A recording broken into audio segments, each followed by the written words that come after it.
সেদিন সকাল থেকে তোড়জোড় করে শুরু হয়েছিল রান্না। Thanks to Dabur India limited company, যারা ভরসা করে আমাদের দিয়েছিল 40 জনের খাবারের অর্ডারের কাজ। যেহেতু এটি একটি লাঞ্চ অর্ডার, তাই ভোরের আলো ফুটতে না ফুটতেই সবাই রান্নার জোগাড়ে লেগে যায়। আমরা কলকাতার পেটুক। আপনাদের বাড়ির সমস্ত অকেশনে কেটারিং সার্ভিসে পাশে পেয়ে যাবেন আমাদের। খাবারের স্বাদে এবং মানে আমরা কোনো কম্প্রোমাইজ করি না, তাই তো নির্দ্বিধায় সবার ভরসার জায়গা কলকাতার পেটুক।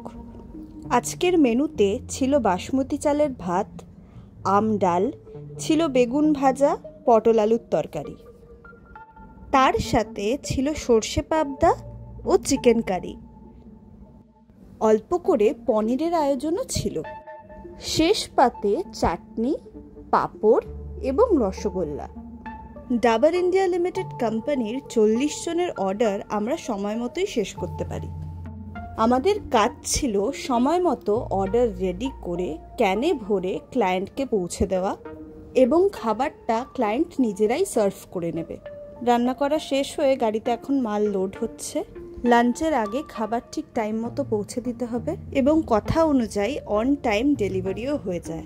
তাই বাড়ির যে কোনো অকেশনে কলকাতার পেটুক ক্যাটারিং সার্ভিসকে বুক করে নিতে পারো তোমরাও। যোগাযোগ করতে কন্ট্যাক্ট করো নিচে দেওয়া নম্বরে।